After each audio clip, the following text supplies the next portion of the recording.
Alright, people. Here we are. This is another great episode of the Film Review. Movies, music, culture, and whatever else comes to our minds. I'm Crazy Dee and Tracey. And we are the husband and wife team that review films in the movies, and also anything that is culturally relevant and interesting in American culture today or globally. Today we're going to be reviewing Searching and the Bobby Brown story. Lock your seatbelts in. Okay, so we just came from seeing the movie Searching, and let's talk about who's starring in the film. Well, the movie stars Go ahead and John Cho. John Cho. And Deborah Messing. Deborah Messing, Will and Grace. And you know what? It was one of the best movies that I've seen actually all year. Ooh, that is a lot to say. The best movie scene that she's seen all year. Let me tell you something. Searching is definitely a film to go see.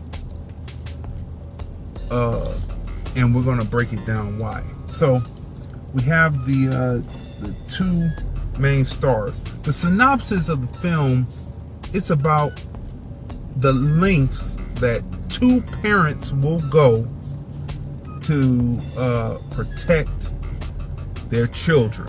That is what the story is about. That's the synopsis of it. We open up the story, and it is told, believe it or not, from the viewer's POV. You see this from your view if you were looking at a computer screen. It is very innovative, right, and interesting for them to have created something where you see this whole story happening from basically the internet. Yeah, and along with John Cho, who is the star of the film, from the Harold and Kumar series. And you would know him from that. Yeah. That franchise was hilarious. And also you know him as playing now Sulu in the latest adaptation of Star Trek. He's now Sulu. Although he is the star of the film, I guess Michelle La would be considered his co-star, but actually, I mean, she is the focus of this film, and she did an excellent job. Yeah, it's a detective story. Right. It's also a thriller. Yeah, it's a thriller. Right. But it's a detective thriller story. It's like he becomes. Well, let's break the story down. The story is told to you through entries, starting way back when I would say that the internet first really got to popping and getting hot. And it's surrounding a family, a mother, a father, and the daughter.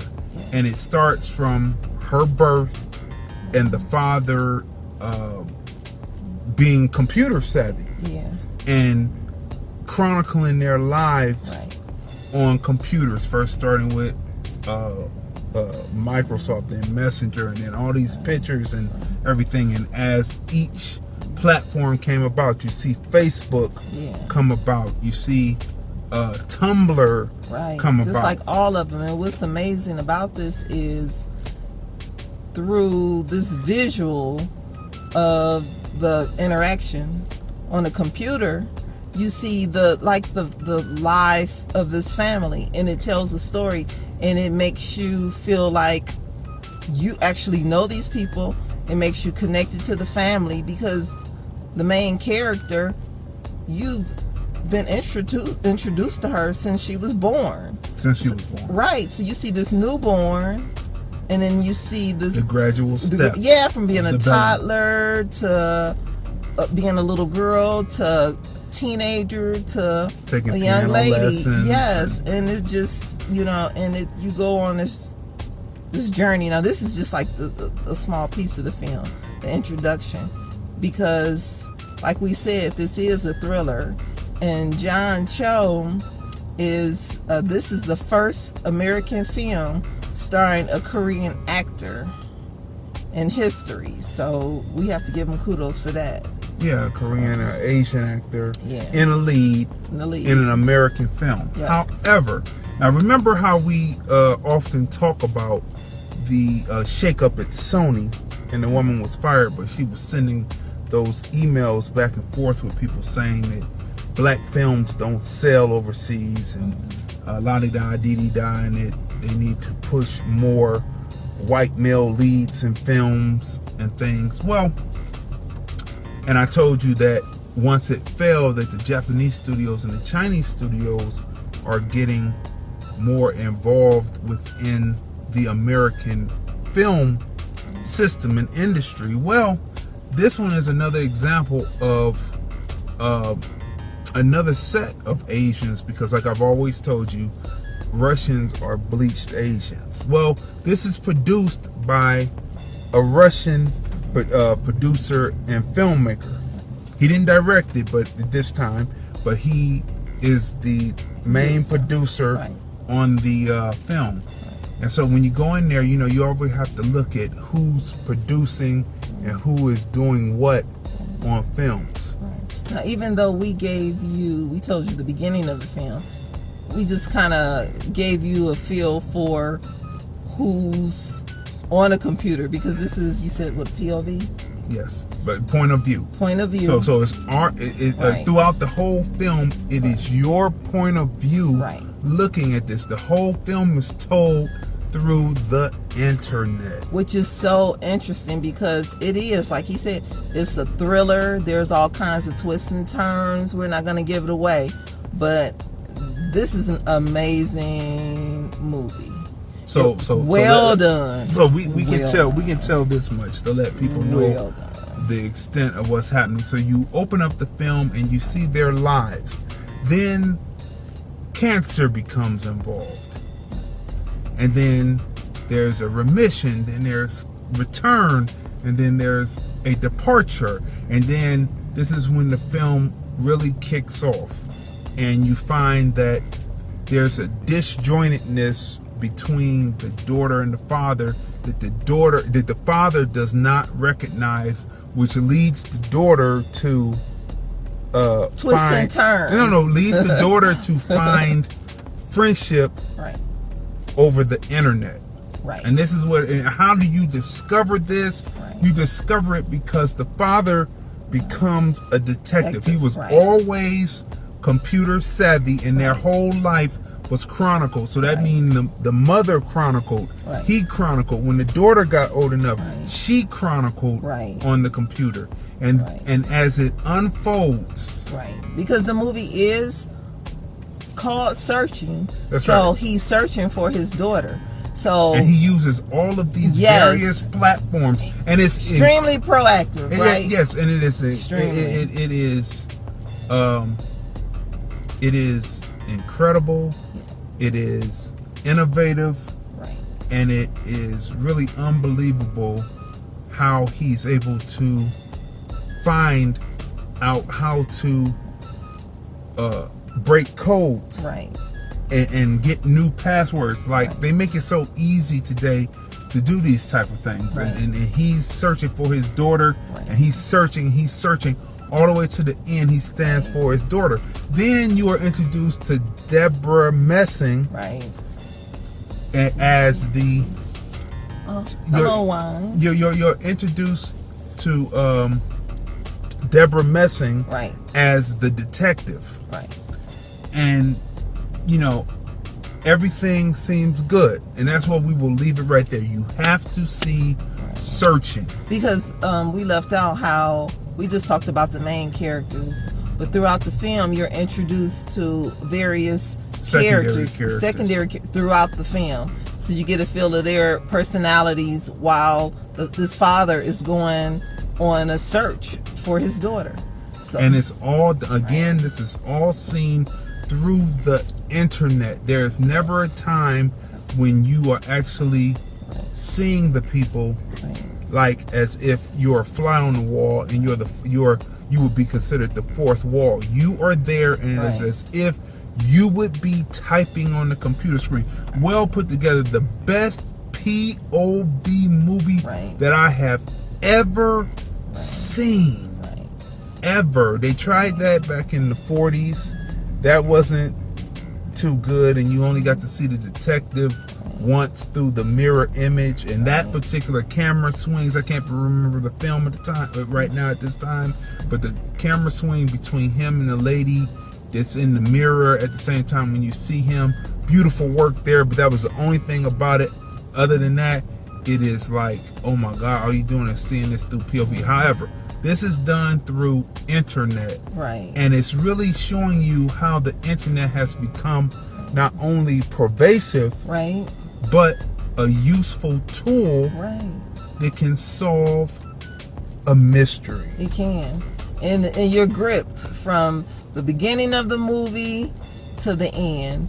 And I can tell you, I mean, I have never seen a film where I was just so like gripped in from the beginning to end. I mean, this film takes you on a ride, and it was just well done. Yes, right. You put your seatbelts on in the theater, because you will go through twists and turns in this film. Well written, well thought out. The story beats hitting right in the right places. There is no doldrum in this film whatsoever. There's no slow period in this film whatsoever. It is full throttle from when the young lady does not answer his phone call all the way to the end of the film. And let me tell you, he searches for his daughter, and he rides for his daughter like a parent should. And like I told you before, the synopsis of the film is about how two parents, the lengths that two parents will go to save their children. And this is what the movie is about. So we're not going to give any spoilers away for it, because you have to go see this film. Do not see this on bootleg. Do not see this on the Fire Stick. Go in and experience this in the theater and get the oohs and ahs with the audience. Go see this film. Okay, so what would you rate this film? Oh, please. I would give it a 10 plus.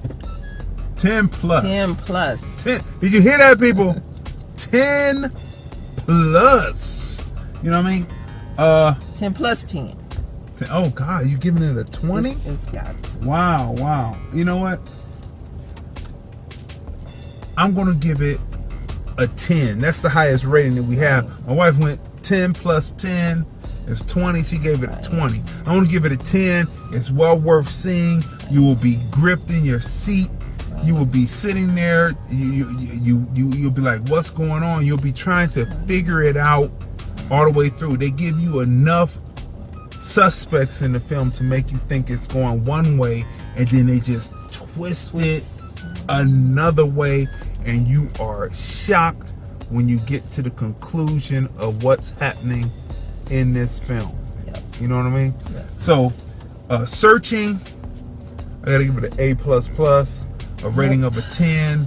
See this. Now, before we get to reviewing, now get your seatbelts on, okay? Because before we go to reviewing the Bobby Brown story,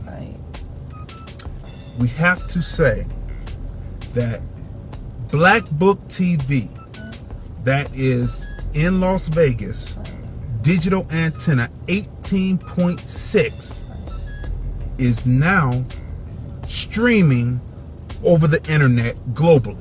So that means what you see on 18.6 K-Hemp in Las Vegas, Nevada, is now being shown globally over the internet. Easiest way to get there, you go to blackbookbusinessdirectory.biz. If you have an easier way to break it down, if you have a film or a video or a commercial, anything promoting yourself or anything promoting your business,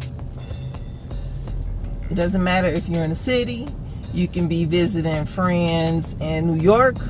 You can be visiting friends in Cleveland. You could even be in Vermont. You can be visiting your family in Jamaica as well as in London. You can be seen. You can be in Africa, in the continent of Africa, in different countries, or you can be in Europe, any part of Europe, Ireland, Brazil, South America. You know, even Argentina. We told you about Argentina in the last film, Operation Finale. But anyway, you can see Blackbook TV. And your family can see you, and friends, which is the most important. That's right. So all artists who have music videos, what are you waiting on? We're talking about hip-hop. We are all hip-hop.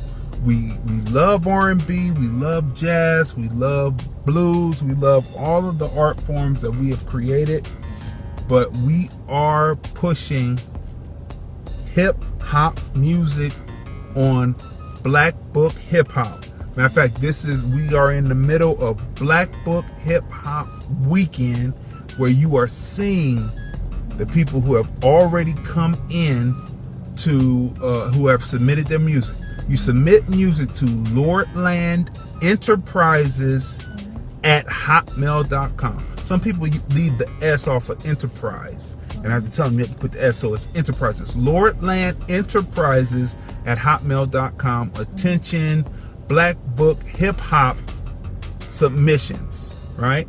You send that to it with your brief bio. Hopefully you have your ISRC number so that you can track your rotations. You know, that's how you let people know that you're hot. And you send that in, and the deadline to send in is September 30th for the October show. We're coming in once a month. These are like mixtapes. The way that I edit is like a mixtape, because I come from a DJ background. In Cleveland, Ohio, we did not just put record after record. We actually remixed and mega mixed. So the feel of what you get on a Crazy Dee produced, edited show is that of a movement of a mixtape. And that's what this is. Blackbook Hip Hop on Blackbook TV, global as well as right here in Vegas, 18.6 digital antenna. Blackbook Hip Hop is a mixtape. As a matter of fact, I'm getting ready to turn it into a mixtape and start putting it on different platforms so that, you know, these artists get their exposure. But it is in constant rotation. It is happening in the middle of Blackbook Hip Hop Weekend on Blackbook TV. So we want to tell you about that. And then the artists, you have to shout out the... I'm going to shout out. First, I want to shout out Brian Harris. Right. Because Brian Harris came to me and said, we're going to do this, and he has executed. And I've had people who have come up to me. See, I roll with my people. You understand what I'm saying? I roll with my people. There's nothing that anyone can say about my people that it will go in one ear and out the other. You know, I roll with my people. People have asked me, does he know what he's doing? It seems like, you know how I know he knows what he's doing? Because you didn't do it. Because if you could do it, you would have done it. And that's the whole point. So, does he know what he's doing? Of course he does, because I've just seen him figure things out. So I'm a problem solver. And so when you meet another problem solver, it's amazing to see how their mind works on the different problems that they solve. And most people, why they don't do what problem solvers do is because they don't know how to solve problems. And so that's what it is. So when people ask me, does he know what he's doing? I'm saying, of course he knows what he's doing, because you can't do it. And that's the way it is. And when people ask me different questions, I say, Do you know how to edit? Do you know how to make sound correct? Do you know how to make the picture sound correct? Do you know how to make a picture emotional to people just by them looking at that image? Do you know how to do that? If you don't know how to do that, you don't know what you're doing, so you are not qualified to be a critic on anything because you don't know how to do it. And so that's what it is. And like I say, this is my hip hop side talking, because I am truly a hip hopper. I ride. And so the truth is, critics never live it. See, there's people who are backstage but they're not the ones that are doing the blood, sweat, and tears on the stage that allows them to be backstage. So I always give credit to the talent. And so let's shout out some of the talent. Of course, Miles Lowe, when he saw the call and I told him about it, he watched the promo video that I did about sending in videos. He automatically sent it right in, right then. Other people, we have people from New Jersey on there. We have people from Las Vegas. We have people from LA on there. Got to shout out Simo. Simo's new record is on there.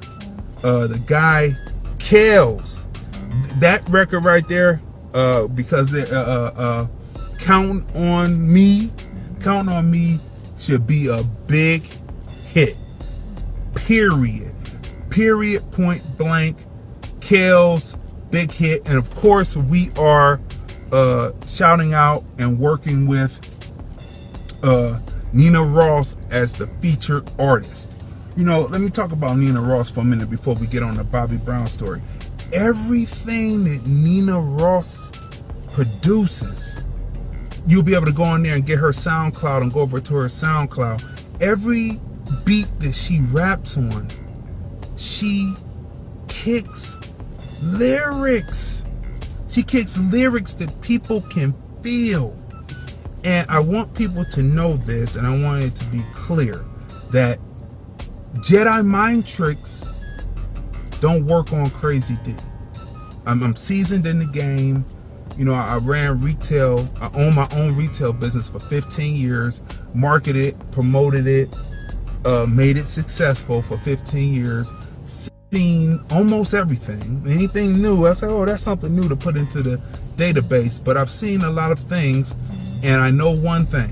If people do not work together, I can guarantee you, think about what you are doing right now, and 20 years from now, you will be doing the same thing.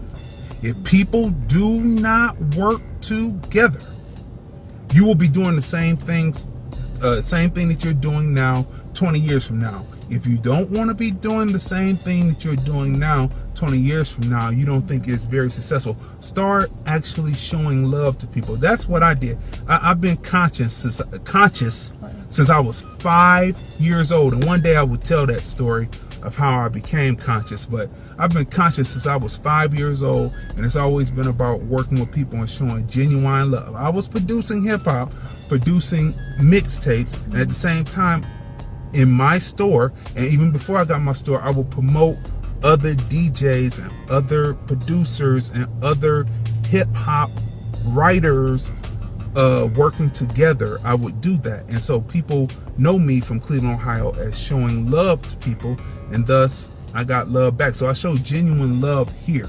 I'm not jaded. I don't care about trying to be the big guy. I just stand and I deliver. And that's what keeping your word is. Word is bond. So Jedi mind tricks don't work on me. And so back to now Nina Ross. Nina Ross, when you watch the interview that Simo did of her on Dope Hangouts, you will see that she talks about not the conflict that she's had, but that she's running into people who don't keep their word. She doesn't say it in those words, but I'm breaking it down.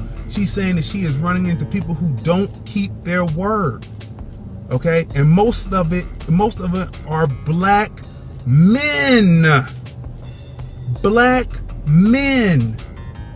It is horrible. So all during the time when we were trying to get her video done during the summer, she would get the people together, trying to get the people together that are on the record, or try to get other people together on the record, and they will all not fall through and be down, but fall through, not show up. So I decided, because I'm a great editor, I decided I would go get the pieces and put it together and introduce you to another one of her songs that she's done, just a little snippet of it, and let you feel who she is within the whole interview, and letting you see pieces of the live footage that we did when we shot the Ghetto Folks video, which then things happened and Mind Tricks was being played, and it was all ridiculous. It's all ridiculous. I can tell you one more time before we move on to Bobby Brown. If you are not about truly showing love to people and working together, you will be doing the same things that you're doing now 20 years from now. And me, myself, I'm 47. I'm not interested in doing the same things 20 years from now that I'm doing. I'm interested in being chilling on the beach, having a non-alcoholic lemonade, chilling on the beach saying, a job well done, living out the rest of my life. If you are not about showing true love, you will be doing the same things now that you are doing, now, you will be doing 20 years later. And 20 years later, you're 20 years older, and we know that the hip hop is a youth driven game, 8 to 18 mostly. And then if you're solidified, you can go into your 20s and your 30s with it. And if you're solidified like me, I just keep on elevating and advancing and doing new things, and not even showing everything that I can do even in the editing game yet. I haven't shown it yet. People haven't brought the ducats for me to show you exactly what I can do. The chatter, the confetti, you know what I mean? So that's what I want to say about that. So we have her as the featured artist. And then we have just banging. We got IC Jones. See, I do not segregate our struggle.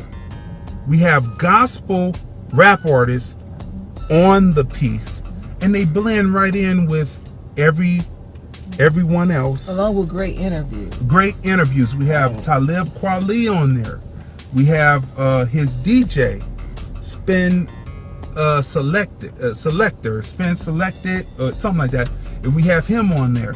We have the interview with Nina Ross on there, and we're setting up interviews with people. Then we have Young Chef. Somebody tell him. Somebody tell him. Somebody tell him. Somebody tell them. See, I'm a hip hopper, so I got rhythm. That's how I can feel this music. But anyway, okay.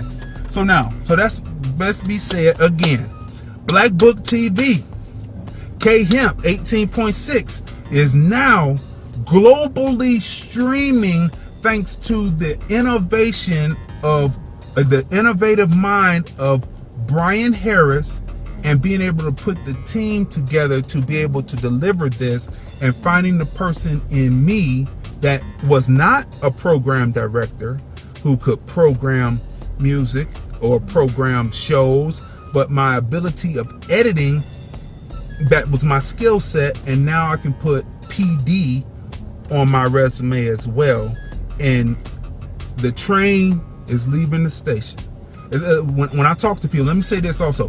When I talked to people months ago and we drew up agreements, and some agreements were signed, some weren't. When I draw up agreements, I already know what's happening, what's already getting ready to happen in the future. So when I talk to people, always know I am not a BSer. I am not a BSer. When I say I have an idea, I actually have the lights, camera, action to execute the idea. I just need the willing talent to do it. Shout out to Miss Diva, who I approached her with it. She automatically said yes. We went and did it. Everything is set up. Everything is split. When I work with someone individual, everything is split 50-50. That's as fair as I can get it. You bring the talent, I bring the talent of filming and editing. I may do a little more work, but people don't understand, oh, you got to recoup first and then do it.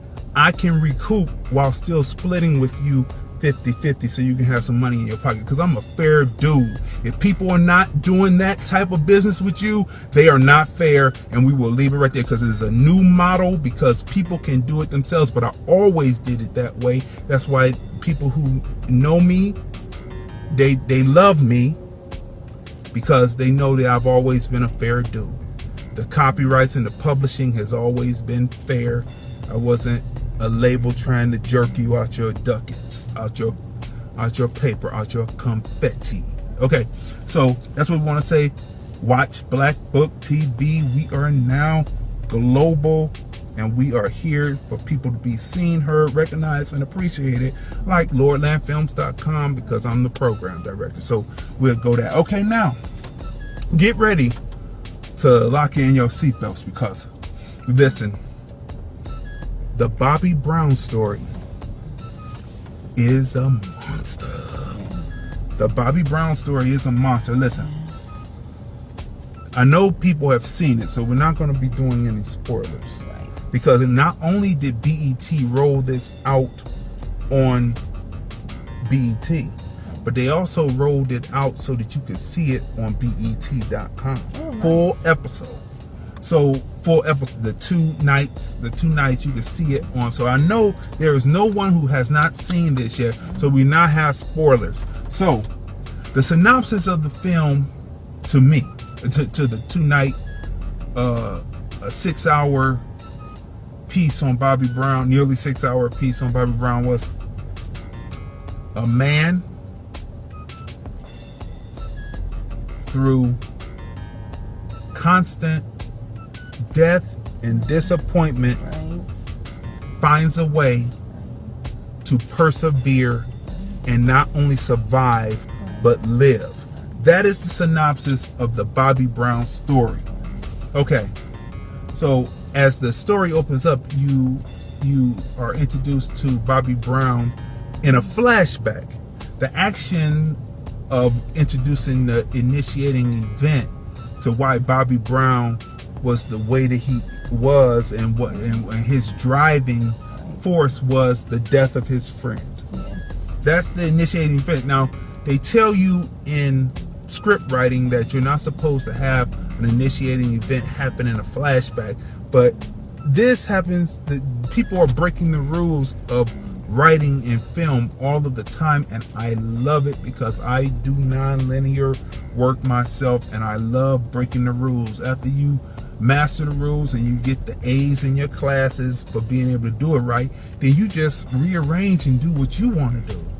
You know what I mean? Because that's your individual signature as an auteur. And so I have to give these people their props, because they do the initiating event, because it's a flashback and he's standing there. He's just kicked out. You find through dialogue that he's just been kicked out of New Edition. Let me say this.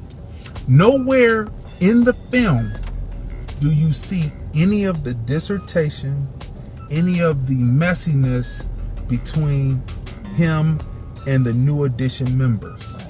It is a beautifully edited piece. They said the New Edition story told that already. Covered that. Yeah. And I have a sneaking suspicion. I'm going to say this. I have a sneaking suspicion that once all of these different, after the Bev, the Vo situation is filmed and released, that they're going to be able to join together these different elements and make a 10-hour picture that will you will be able to see each individual person's journey within those different stories. When they do the Ralph Tresvant story, the Johnny Gill story, and how that's all interwoven, they're going to be able to put together. It won't be 10 hours. They'll narrow it down to about a 4-hour, maybe a 6-hour piece, three nights, and they'll be able to show you each individual one's struggle up through to where they are today. It's a beautiful piece. So anyway, okay, what do you have to say first? Let's start there before we move to the love interest. It was well done. I love the nucleus of Bobby Brown's family, like his mother.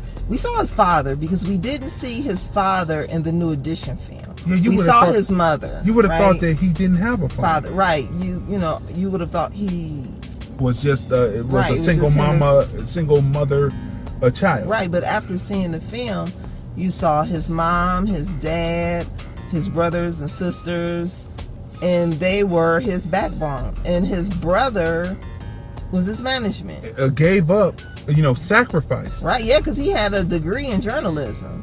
And he was a working journalist. Yeah, that's where he wanted to be. Right. But he gave it up, but his skill set loaned to Bobby Brown's career helped because he could, somehow cut down on the negative articles. Right. Find ways to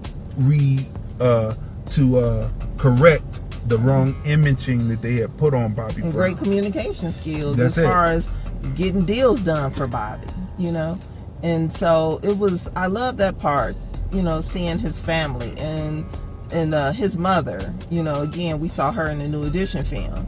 She was his backbone. So to see his family included in this film, it was nice to see. And then, of course, we saw the relationship with him and Whitney and Bobby Christina.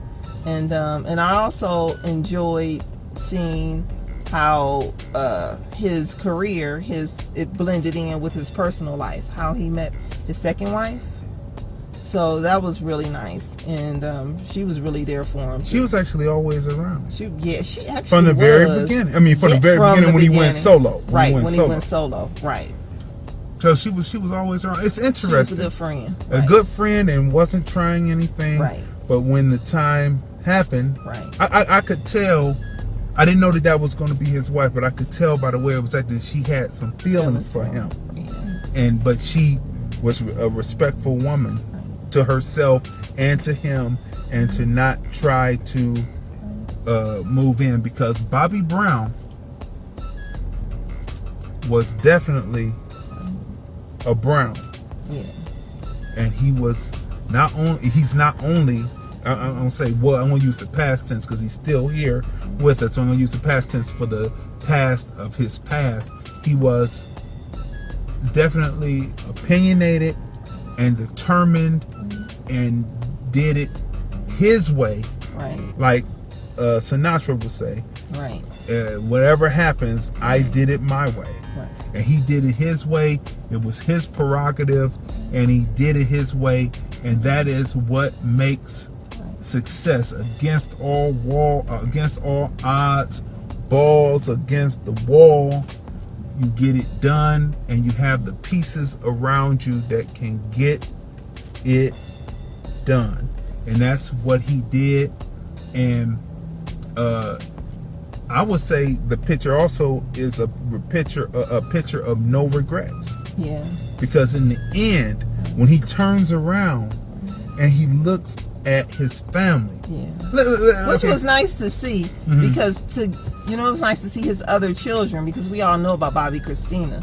So it was nice to see those children, and it was also nice to learn about his previous relationships. So you got a chance you were introduced to his children as well as the mother of his children. That's right. Well, we seemed to have had a really good friendship with them. Even though they felt a little hurt. Right. The first felt that he wasn't spending enough time. Right. But he was providing for the child. Right. The second tried to step in during his relationship with a person, we'll get on that, and another baby was conceived from that, but still they were around. Now let me break this down. There are only a few people that I have seen in Black history. So I'm only dealing in Black history. I'm not dealing in European American history right now. I'm dealing with Black history in the music in particular. Quincy Jones is one of those people who comes to mind that can have the women and the children all together during the holidays to celebrate holidays. Will Smith. Will Smith. Yeah, but I'm talking about Quincy Jones had quite a few. Will Smith Will Smith. But still, There's a regret. I mean, we'll talk about Will Smith on time, but I'm just saying that yes, they come together, but I would say that it was not his fault what happened with him. I'm talking about people who have actively gone out as men and have had affairs, so to speak, who can still have the women all come together, the children all come together and have a relationship. And that is one thing that you have to commend Bobby Brown for. He believed in family. He always wanted his family around him. He always did for his family. He was out there and he was making sure that his family, all of his children, were taken care of while he was out there doing his thing. And that is a hard road. Truly it is. I mean, for the man to withstand everything that he went through and still be standing today with that pressure, that is a pressure. Automatically, as a black man in this society, you have a pressure on you. You could be doing nothing at all. You could be doing nothing wrong at all and just be walking down the street and you can get into some trouble that you had nothing to do with. Just minding your own business. Just minding your own business, and then cops can blow down on you. You know what I mean? And for nothing. And we know that history, so we're not going to go to the history. But you can have that. So that pressure's on you. Then you have the pressure of, okay, you're doing this and you're meeting different people, and then you bring seeds into this world, you know, and you bring children in, and then you have that pressure. Then you have the pressure of your profession that you're doing and having to deal with different personalities that way. So that's a lot of pressure on the man, and that would be high blood pressure and everything else going on, and still he stands. And not only survives, but lives and he's had 4 families, right? Yeah, and kicking that drug habit. Yep. You know what I mean? That was big. And wait a minute now. We're going to get this. It's not a spoiler because you've seen it. But he was in the jail cell, and he told his cellie that just give me some of the drug. I will do anything. And to have a conscious cellmate that said, it's only a little while, Bobby, you can kick this, instead of taking advantage and then showing you who would really want to have taken advantage of him, but European American that was trying to side him the drugs. And we don't know what would have been in the drugs. Could have been laced with something else other than just cocaine or whatever it was. And he was sitting across from his cellie and said no, and the dude said he'll be back kissing my feet for it, and he never did. And so commending Bobby Brown on all that he went through and coming through, he is a true testament of what a black man against all odds comes out on the other side on a positive level. No matter what happens, that I have to give that to him. Now, let's get to the love life for a minute. We're talking about the famous women, because we've talked about the women who were not necessarily famous, but people who were in his neighborhood and around. Let's talk about the famous people. Let's talk about Janet Jackson. I'm gonna let you go first, and then I'll talk about. I want to get a woman's perspective before I give the male perspective. Well, Janet commented on the movie, and she stated that there was no relationship. It was just a friendship. So, but it was shocking in the film to see that she dated Bobby as it was portrayed in the film. But again, she stated that they didn't date. There was no relationship. Right. There's no dating. Right. But there was copulation. So we don't have to say that they were dating. Said it didn't happen. Okay, wait a minute. I cannot take the word of Janet Jackson. Now let's break. I gotta look out for Janet. Okay, look out for Janet. But I cannot take the word of Janet Jackson right now, because Janet Jackson, all through the years, we didn't even know that she was with Renee. She kept that, I'm single. She never brought it up, and then in the end, Tupac was the first one to bring it out that he felt or believed that she was with Renee, because he was always there on the set. Right? What's the name of that movie? Poetic Justice. Poetic Justice. He was always around, and Tupac was talking to her. And now, in his song he said, "Forgive me, Janet," and all that. And then Janet Jackson in an interview just recently said that Tupac always knew the connects to get in contact with her. With. I don't believe that. Well, I mean, I don't believe it. Well, he knew who her manager was, so if I know. who the manager is, but Tupac was on a level where he could have gotten in touch with anybody. No. Wait a minute now.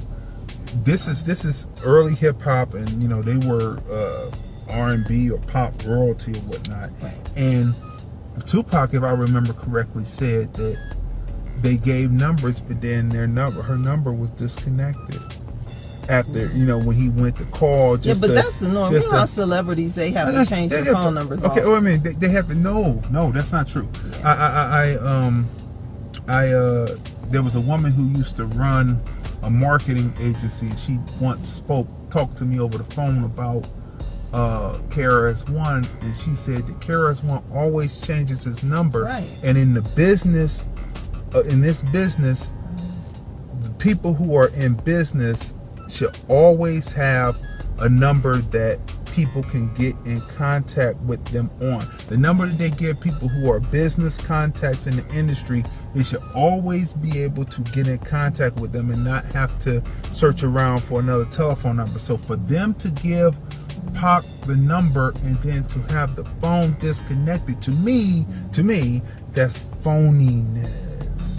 Well, no, I'm trying to remember, because I've heard this many times, but I think it was I don't know if it was Dave Chappelle, but I know the celebrity said that it might not have been Dave Chappelle, but someone interview, Breakfast Club interview maybe, that they have to change their numbers often because sometimes the number can get in the hand of someone who maybe is someone who is pushing a product or pushing some type of agenda. Okay, so right after they gave the number to Pac, I'm saying somebody came up to him that was pushing an agenda, and they just so happened to just disconnect their numbers. Okay, I'll go with that. Do you believe that, people? Yes. Anyway, okay. People change numbers. So wait. I have had multiple numbers. I know you've had multiple numbers because of move, not because of what. But anyway, that's how it's. I mean, because you think about when you were in elementary school, right? So my people, but my parents, people have had the same number through people who were prank calling to all of that. They have had the same number. Right. My mother has passed, and we still have the same number. That's true. In Cleveland, Ohio. My grandmother, she does. She still. That's right. Okay. But other than them, everybody else we know, they've changed their numbers a few times. Different. That's just like how people. Because as adults, you move to different places. Right. But numbers, exchanges go with you. Not all the time. With you. Okay, but look. Okay. So, now about this, about the illicit sex scenes, which I hear from reliable people in the industry that the scenes were cut. There's a scene that's supposed to be in there that's not in there, and they cut it out because they have that thing with Black Girls Rock coming up. Now it's funny how the Jacksons are, I won't assume, but it's funny how they will insert themselves when it's something that could negatively affect them. Then they'll come back around black people. But before that, it's okay to be aloof and not around black people, which that's their prerogative. They paid the cost to be that type of boss because they worked hard for what they did. So I give it to them. Well, that's what made Janet different, because she was always ingrained in the black community. No, she's not always ingrained, because if the story is true about the bedroom scene, now we'll get to the sex later. Let's listen. But sitting there having a conversation, and Bobby Brown asked her, "Is it because I'm black?" and you're not supposed to, you don't want to be with a black man. And she says, no, that's not it. But if you notice, she was with Renee. Then she goes over. Well, at the time she was engaged. No, she was engaged to Renee, who nobody knew. And then Bobby Brown said, what are we doing? Because Bobby Brown had feelings for her, right? What are we doing here? You know what I mean? And you've got this person. She said, we're going to keep it on low. Automatically, that makes Janet Jackson look really bad. Well, you're a filmmaker, so we know how in film certain things can be changed to make it interesting. Well, I don't think that because Bobby Brown could get sued. Okay, so I don't think they're going to make it that interesting for him to be sued. No, he's going to tell the truth. He's not telling his truth. He's telling the truth. This is what happened in his life. So he's not going to risk that by trying to make it sensational like he was with Janet Jackson. Because for goodness sakes, he is Bobby Brown and he is telling a story, and he held 2 nights down. It could have been 3 nights because they could have expanded the Whitney, Bobby Christina and his story together. They could have expanded that for a whole 3rd night, but they didn't. They capsulized it. Well, but if that was the case, I would have preferred that he was with Janet compared to Whitney. Okay, we'll that get was to Whitney. Like That was a train wreck. But listen, we've always known, and when you watch the Jackson story, the father told them, do not get with those black girls because those black girls get pregnant. Right. Okay, well, I think that the white girls got pregnant. I think, right? Ain't that what happened? I think that's what happened. So they say, don't get with the black girls because they get pregnant. Now, what was he saying about his wife? Because he might have known some women, but that was the woman he was married to, and he was constantly kicking out children with her, right? And those children happened to have taken them where he couldn't go as a musician. He was working in the factories in Indiana, and they couldn't go. So why would he say that? Not to dump on the dead, because if it wasn't for him, if it wasn't for the mother being the mother she was and him being the father that he was, they wouldn't be where they are today. So I'm not going to ever dump on him. It's just I have to question just that little bit of why. Why would you down what brought you to where your success and brought you to places that you would have never seen if you didn't have 6 or 7 children? Okay, that's one thing. So we can know by that story that what Bobby Brown was saying, asking her, it was true, and she denied it. Now, she moved on. We don't know who she had in between. We don't know if she was like Jennifer Lopez getting with the side dancers, but we don't know that. But we're gonna leave that alone. But then she moves on to we're talking about the Bobby Brown story.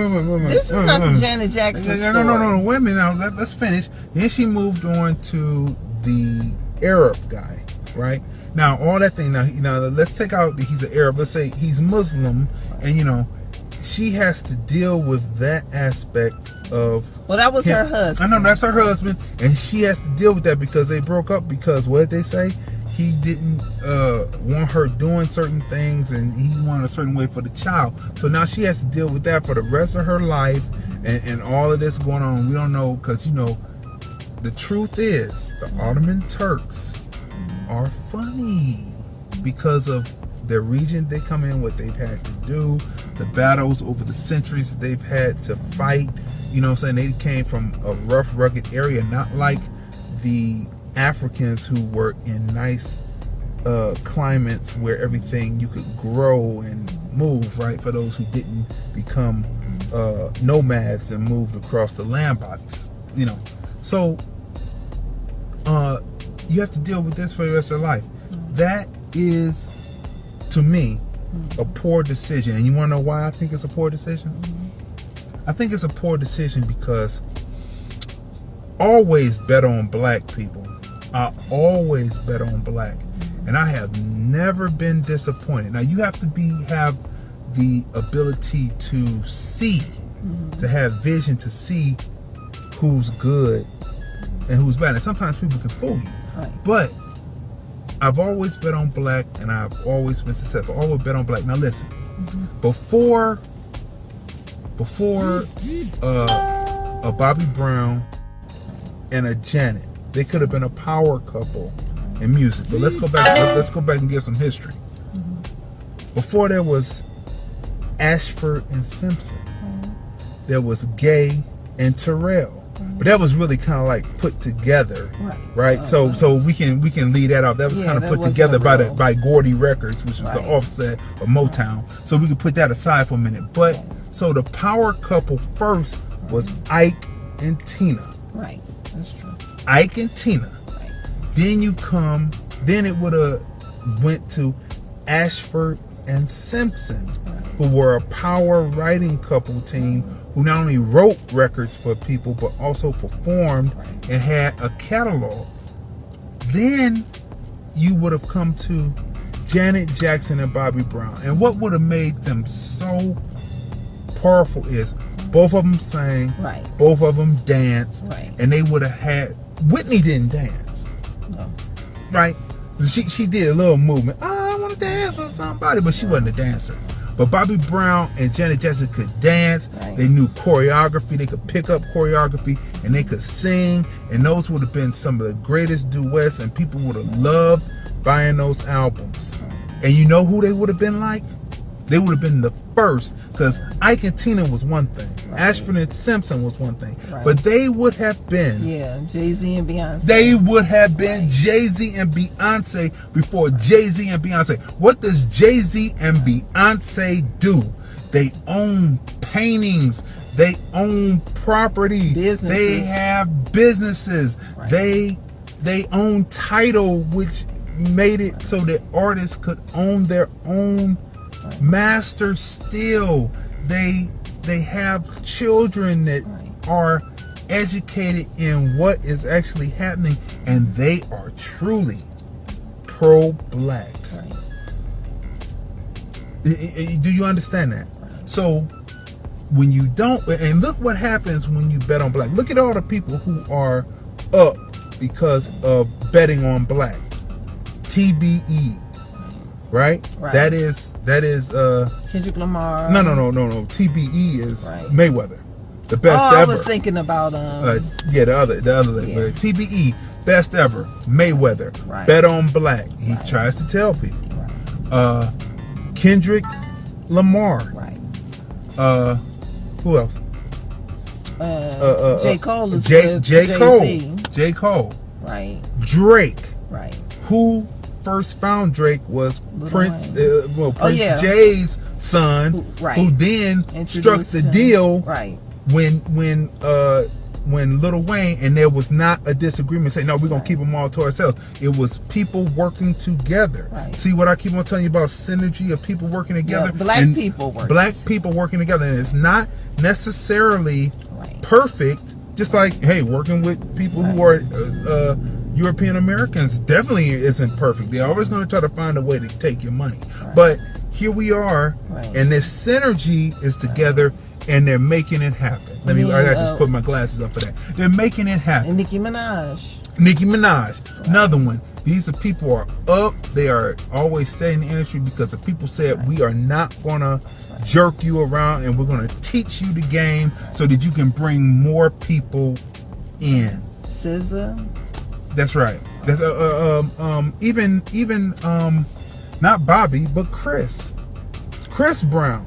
No matter how much of the TMZ crap that they put across about him, he constantly has number ones. He's constantly producing hits. And his artist is 7th Streeter. That's right. And he's moving along and being something about those Browns people. It's something about James Brown, Chris Brown, Bobby Brown. There's something about the Brown. If you go trace that lineage back, I can bet you that they may not have even been enslaved, because some names actually are of free people. There weren't people. Some people were not on plantation with those names. Some of those names come from Old England, and when you trace back Old England, you find out that Old England was black first. Go do your research. Now, so Pick up Hidden Colors. That's right, Hidden 1 through 5. Yeah. 5 will be coming out in Tyree Nasheed. 1804. Gotta Right. see that. But I can say this about Janet Jackson, to me, just my opinion. If you don't bet on black, Right. you're a loser. And that's what it is, because that combination between Bobby Brown and Janet Jackson would have been Amazing. just astronomical. It just would have been, I mean, just think about the children that they would have had and the power that they would have had, Right. and the staying power. Now, let me just say about Whitney Houston, when you allow your teenage daughter to smoke cigarettes, and when your husband is kicking and kicked it, and you want to keep going with the drugs, I'm just highly just totally disappointed. And I'm so glad it is a fair portrayal of Whitney Houston. I get tired of that cookie cutter stuff, the cookie cutter image they put up on her. That, you know, hey, all I can say is, wow. That's all I can say. And then you can trace that back to Sissy Houston. Who was Sissy Houston background singer for? Elvis Presley. What happened to Elvis Presley? He died of an overdose on the toilet. Whitney Houston dies of an overdose in the tub. You see what's happening here? So everyone knows that Elvis was a culture vulture for most part. He took the music and he ran with it, and he never really made any amends. He never worked with anyone who was black, other than maybe band members or background singer. Or took anybody on tour. Never took anybody on tour. Like the Rolling Stones, the people they admired. Right. They took on tour. They took on tour with him. He didn't. So when you look at this, you can see a line traveling through that, and that's all we'll say. But what do you want to say about Whitney? It was just sad. It was disappointing. But after watching Whitney Houston's documentary and learning that she started taking drugs at a very, very, very young age, I think it's tied into kind of basically, I want to say she had to raise herself, but her mother was a background singer, and her mother was on the road a lot. Mm-hmm. So, and Whitney always said that she was from the hood or the streets, or she had the streets in her, because her mother was on the road and she was out there doing drugs as a kid. Basically, kind of, it's funny how her and Bobby Christina's lives mirrored each other, because Bobby Christina basically had to raise herself because her mom and dad were both doing their thing, and here this child is, she has like a nanny who, come on, the nanny's getting paid, she really and didn't in the care. end you had the quote unquote dope boy in the house with you. Right. I mean, that's crazy. But Bobby was always trying to stay in contact with his daughter. Yeah. You know what I mean? Because he always had his kids around him. Right. Now his other kids don't seem to have that problem. No, they turned out fine. But just like her mother, Bobby Christina started doing drugs at a very young age as a teenager. So hard drugs. So let's go through it. So we which I'm kind of confused, because they so-called came from, well, I guess it was the image. The whole image was the Houstons were this gospel family, you know, and they had this close, you know, family bond, and everybody's together, and then, you know, Bobby Christina, I was just confused. It was just sad because, okay, so Whitney's gone, but then Whitney's mom is still alive, her brothers are still alive, the sister-in-law is still there, so it's like, where was this close-knit family? Right. And then, you know, they go from the scene of them keeping Bobby Brown and his other children away from her. Yeah, that was sad. That was sad, the way that they escorted him out, and and then when she was trying to, then 2 years later, they meet up, and then later they're there, and then when Bobby Brown came in, it seemed like that was Cissy Houston sitting there that they had talking, and then she was like, "What's going on, doctor?" And he said, "Well, wait a minute. I'm the next of kin, and I make the decisions from now on. Now, you may have had her when she was alive and you were directing her steps, but you didn't do too well, guiding her steps. So now I can, at least in her comatose state, take over and make sure that she gets the best treatment possible and try to bring her out of the coma. And when it's time, take her to hospice." Now, hospice, people, anyone, for those of you who have never experienced hospice, take it from two people who have experienced hospice with two of the most important people in their lives, their mothers. Hospice is something else, because when you get there, you know that it is just a matter of time before it's the end. There's nothing, most people don't come out of hospice.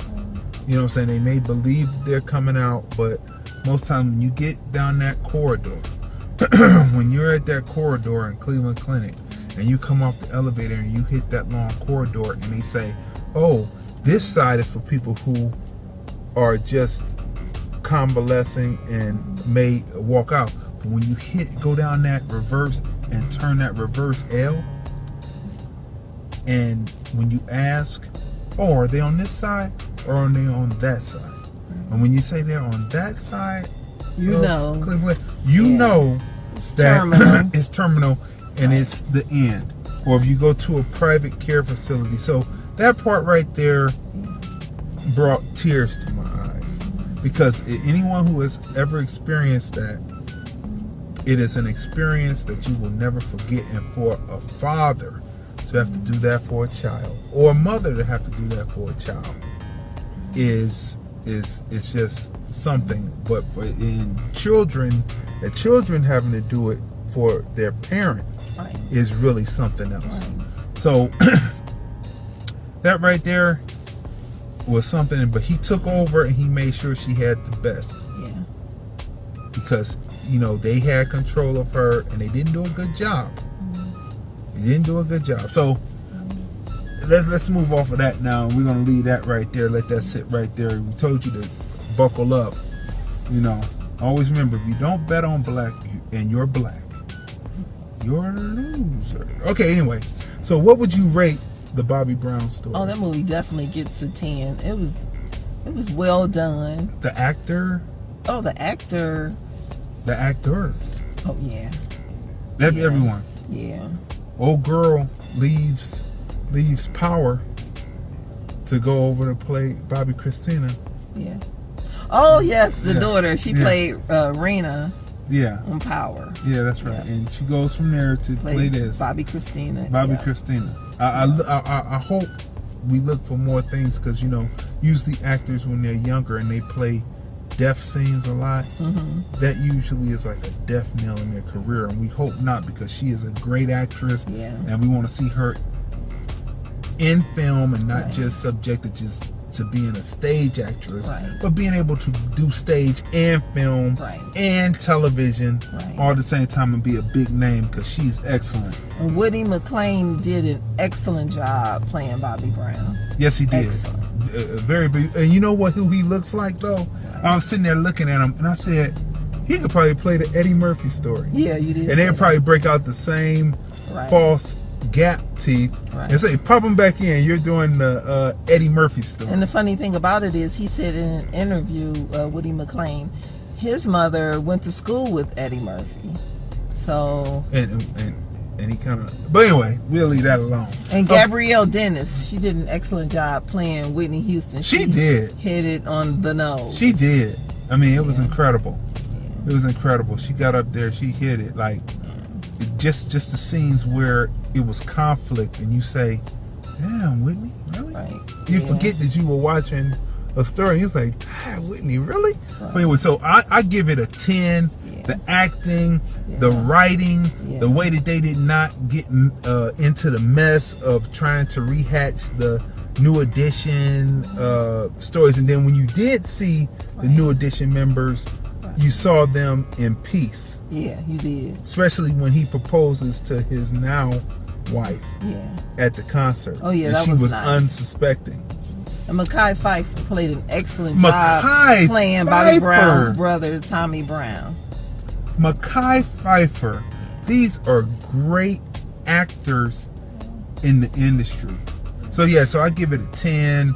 It's well worth watching, and I can't wait until they put the pieces together. Go ahead.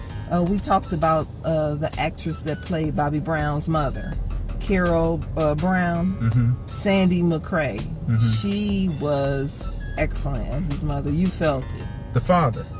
Now, his father was played by T.K. Carter.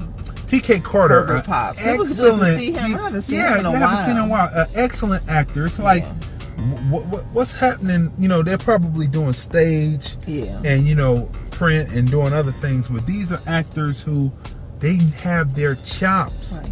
And to see the established actors with the new actors coming in, it's always a beautiful thing when it's black actors and you see them in films, just like when we were talking about A Soldier Story, and seeing the different actors and generations. We need a film where we can see all of the actors together starring in a film that introduces the new actors and the actors that are established. Denzel Washington and stuff. The young actor that played Bobby Brown as a young boy was done by Tyler Marcel Williams. So speaking of up and coming actors, it was nice to see like that group, like in the New Edition film, from being young boys turning into men, from boys to men.